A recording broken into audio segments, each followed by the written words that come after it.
August 14, 2026, Friday. Narito pong muli ang Batang Pista para bigyan ng mga tips at giya para sa pakarera ng Philippine Jockey Club kung saan meron po tayong 8 pakarera na magsisimula sa ganap na alas 5:30 ng hapon. Tara, tumpisa na po natin.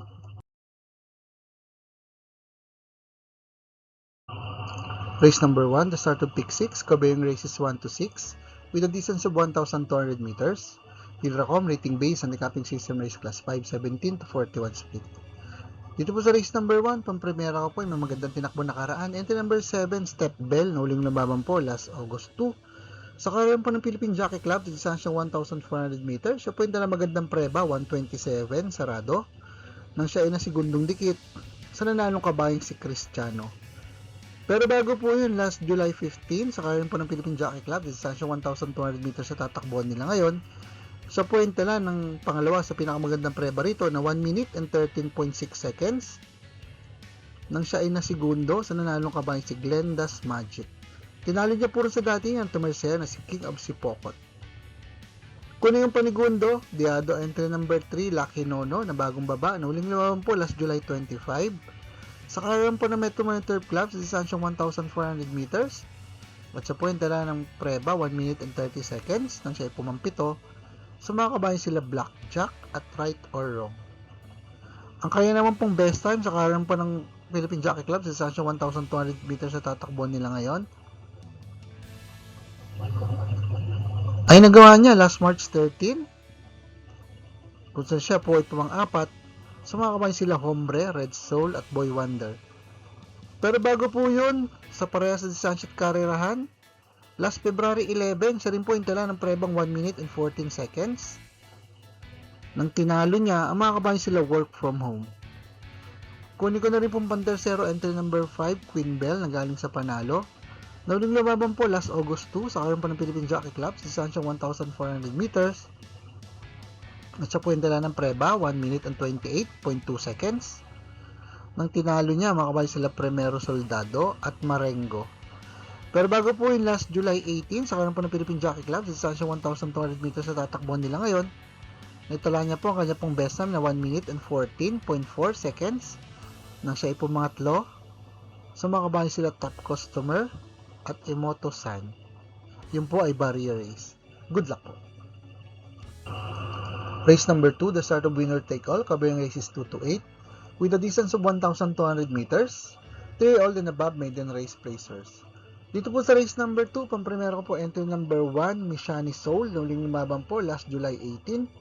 Sa kanya pong barrier race, sa kanya po ng Philippine Jockey Club, sa distansya 1,200 meters.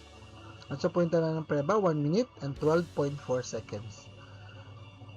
Kunin yung panigundo, entry number 7, Miss Comaneci, na meron rin pong isang takbo last August 1, sa kanya rin pong barrier race. Sa karoon po ng Philippine Jockey Club, sa distansyang 1,200 meters at siya po yung dala ng preba, 1 minute and 11.8 seconds. Pantersero ko po, entry number 5, Penilas, na meron din po isang takbo last July 29. Sa kanya pong barrier race, sa karoon po ng Philippine Jockey Club, sa distansyang 1,200 meters sa tatakbo nila ngayon at siya po yung dala ng preba, 1 minute and 12.8 seconds. Good luck! Race number 3, the start of second pick 6, kabayang races 3 to 8 with a distance of 1,200 meters. Pilracom rating based on the capping system race class 3, 57 to 70. Dito po sa race number 3, pampremera ko po entry number 5, Tadeus, na uling lumaban po last July 31. Sa karoon po ng Philippine Jockey Club, sa distansya 1,200 meters, siya po yung nagperba lamang ng 1 minute and 13.6 seconds. Nang siya ay pumang 10, sa mga kabayan sila Lisca Bianca, Queenfall at Red Miss. Pero bago po yung last July 8, sa karoon po ng Metro Manila Turf Club, sa distansyang 1,400 meters, so punta na ng prebang 125.4. Nang tinalo niya, makabayan sila Great Barrier Reef at Sweep Andre. Kunin yung panigundo, Diado entry number 6, Elizabeth Joy, na uling lumaban po last July 31. Sa karoon po ng Philippine Jockey Club, sa distansyang 1,200 meters, siya po yung nagtala ng preba, 1 minute and 11.4 seconds. Nang tinalo niya, mga kalaban niya ngayon na si Alabama Elegance, na nagpreba rin po ng 1 minute and 11.4 seconds. Kunin ko na rin pong pantersero yan, entry number 3, Alabama Elegance. Good luck po. Race number 4, the start of pick 5, kabayang races 4 to 8 with a distance of 1,200 meters, field accommodating base and the capping system race class 5, 17 to 41 split.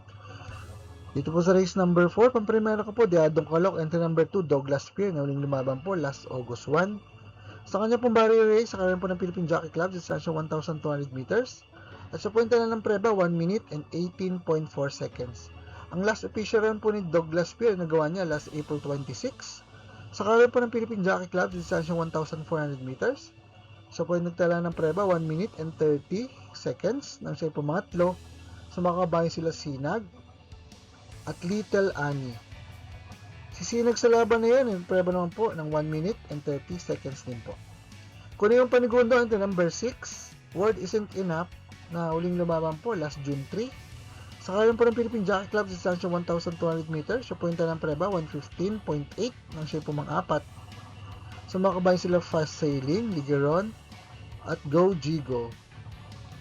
Ang pinakamagandang preba niya naman pong naitalasa ngayon sa karan po ng Philippine Jockey Club, distansya 1,200 meters, ang nagawa niya last February 11, siya po yung preba ng 1 minute and 14.6 seconds.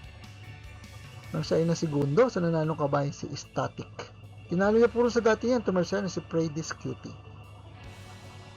Kunin ko po pantersero, entry number 8, Batang Murong.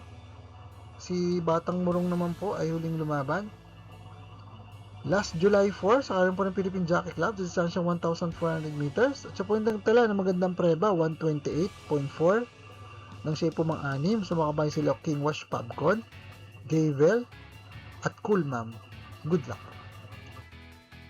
Paalaala mga katropang karerista, please click like, subscribe, and hit the notification button para makatanggap ng mga updated videos and race results. Race number 5, the start of pick 4, covering races 5 to 8 with a distance of 1,200 meters, field accommodating base and the capping system race class 4, 42 to 56 split. Dito po sa race number 5, susuluhin ko na po, entry number 8, Wild is the Wind. Si Wild is the Wind po, yung lumaban last August 1, sa karan po ng Philippine Jockey Club. Sa distansya 1,400 meters, siya po yung talang magandang preba, 125.8, nang siya po mang-apat. Sa mga kabayan sila Dig Deep, Dakota Elegance, at Meshani Treasure. Pero bago po yung last July 15, sa distansya 1,200 meters sa paglalabanan nila ngayon, dito po sa karan ng Philippine Jockey Club, sa point na ng preba, 1 minute and 12.8 seconds. Nang siya ay pumangpito, sa mga kabayan sila Every Sweat Counts at plus 5 Cosa. Ang pinakabalang preba niya man pong naitalasa ngayon sa karan po ng Philippine Jockey Club sa distansya 1,200 meters ay nagawa niya last April 8 sa po ay nagpreba ng 1 minute and 12.2 seconds nang siya ay pumangpito. Sa mga kabayan sila User, Zoom at Lucky Gem. Good luck. Race number 6, the last DD Plus on event covering races 6 to 8 with a distance of 1,200 meters, field accommodating base on the capping system race class 442 to 56 feet. Dito po sa race number 6, pamprimera ko po, Diadong Calooc, entry number 5, Samoan Judoka. Si Samoan Judoka po, yung lumaban last June 6, sa karan po ng Philippine Jockey Club, sa distansya 1,300 meters. At sa point na ng preba, 1 minute and 19.8 seconds. Nang tinalo niya ng malayo, ang makabayin sila Told Mama at Ashes to Ashes. Pero bago po yung last May 20 sa kanya pong barrier race, sa karan po ng Philippine Jockey Club, sa distansya 1,200 meters na paglalabanan nila ngayon, siya po ay nagpreba ng 1 minute and 13 seconds. Kunin yung panigundo, entry number 2, the other na si Banner Lou, na uling naman po last July 31. Sa karan po ng Philippine Jockey Club, sa distansya 1,200 meters, siya po yung tala ng preba, 1 minute and 11.8 seconds, nang siya pumangwalo. Sa mga kabayan sila Fields Amor, It's Our Baby, at Looming Legend. Nandun din po sa laban na entry number 7, Warning Level, na pumangsyam at nagpreba naman po ng 1 minute and 13 seconds. Habang ang entry number 11 na si Part Absus, na pumangpito ay nagpreba naman po ng 1 minute and 11.8 seconds.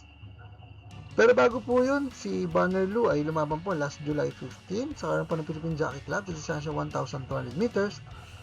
Kusan nga po siya sa may best time rito na 1 minute and 10.4 seconds nang siya ay pumang-anim. Sa mga kabayan sila Got, Deep Down at It's Our Baby. Nandun din po entry number 11, Parapsus, na meron din pong preba na 1 minute and 10.4 seconds. Pantersero ko na rin po yan, entry number 11, Fire Sus. Good luck po. Race number 7, the penultimate race with a distance of 1,200 meters. Pilracom rating base, handicapping system race class 3, 57 to 70 split. Dito po sa race number 7, pampremera ko po, Diadong Calok. Entry number 4, Great Sashi. Si Great Sashi po ilong lumaban last July 31 sa karoon po ng Philippine Jockey Club. The distance 1,200 meters. At sa point na ng preba, 1 minute and 11.2 seconds. Nang siya ay pumanglima sa mga kabayan sila Lisca Bianca, Windfall at Red Miss. Si Windfall sa laban na yun, nagpreba ng puno magandang tiyempong 1 minute and 9.6 seconds. Pero bago po yun, si Great Sashi po ay nagtala rin po ng preba na 1 minute and 10.6 seconds sa Prestige Sunset Karerahan. Last July 15, kung sa siya na tersero o na segundo, sa nananong kabayan si Frugality. Tinalo niya puro sa datingan ang tumarsero na si Bid for Fame. At ang mga kalaban niya ngayon na si Windfall na pamanlima at nagpreba naman po ng 1 minute and 10.6 seconds. Panigundo ko na rin po yan, entry number 7, Windfall, at kunin ko pong pantersero. Entry number 2, Kangkalok Win, na uling lumaban po last July 5 sa karoon po ng Philippine Jockey Club, sa distansya 1,400 meters. At sa punta na ng preba, 123.4. Nang siya ay nasigundo, sa nananong kabayan si Crusading. Tinalo niya puro sa datingan ng tumersero na si Windfall, na nagpreba naman po ng 1 minute and 23.8 seconds. Good luck po. Race number 8, the last race of the day with a distance of 1,200 meters. Pilracom rating based on the capping system race class 5, 17 to 41 speed. Dito po sa race number 8, pampremera ko po, matibay sa banderan. Entry number 5 sa HIB, na uling lumaban po last July 24. Sa karoon po na Metro Motor Club, sa distansya 1,200 meters, siya po yung tala ng preba. 1 minute and 15 seconds. Nang siya ay pumang-anim, sa mga kabayan sila is Polarium, Chiller at Kentucky Rain. Ang uling laban niya po sa karera po ng Philippine Jockey Club ay nagawa niya last July 5 sa malayong distansya 1,400 meters. At sa point na magandang preba, 127.8 nang siya ay nasigundo sa nanalo kabayan si Essential Lady. Tinalo niya puro sa datingan ang tumersero ng si Misha. Kunin ko pong panigundo, Diadong Calok, entry number 1, Chef Cat, na uling lumaban po last August 8. Sa karoon po ng Metro Motor Club, sa distansya 1,400 meters. At siya po ay nagtala ng preba, 129.6 nang siya ay pumangsyam. Sa mga kabayan sila Give Me a Break at Arcturus. Pero bago po yung last August 1, sa karoon po ng Philippine Jockey Club, sa distansya 1,400 meters. Siya po ay nagtala ng preba, 128.6 nang siya ay pumangatlo. Sa mga kabayan sila Golden Aya at Miss Pinkerton. Ang kaya naman pong best time na gawa nga sa ngayon sa karoon po ng Philippine Jockey Club sa distansya 1,200 meters. Nagawa niya last May 20. Siya po nagpreba ng 1 minute and 15.8 seconds nang siya pumang-anim. Sa mga kabayan sila Kipitaki, Twinkle Toes at Say Chills. Kunin yung pantersero, may best time dito na entry number 7. Primero Soldado na uling lumaban po last August 2. Sa karoon po ng Philippine Jockey Club sa distansya 1,400 meters. At sa punta lang ng preba, 128.8. Nang siya ay nasigundo, sa nananong kabayan si Queen Bell. Tinalo niya puro sa datingan ang tumersero na si Marengo. Ang uling laban niya po sa karoon po ng Philippine Jockey Club ay nagawa niya last July 17 sa maiksing distansya po na 1,200 meters. Siya po yung tala ng prebang 114.6 nang siya ay pumang-apat. So mga kabayan sila Top of the Mark at Sky Lover. Good luck po. For the complete results of these previous races, you may watch the Batang Pista Rewind results and dividend. PJC next racing day schedule will be on August 15 and 16, Saturday and Sunday.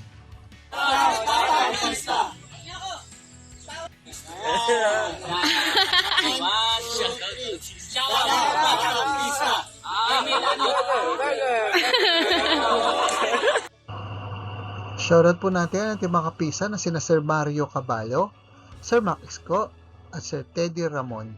Maraming salamat din po sa ating mga bagong subscribers at mga kapista. Sa manais po makatanggap ng updated race results and dividends at mga sa karera, Please like, share, and subscribe sa ating Batang Pista channel. Click the notification bell para makareceive ng mga bagong videos. Paalaala mga kapistahan, ang karera po ay libangan lamang at gamitin lamang pong sobra sang ayon sa ating kakayanan. Good luck and happy racing to all.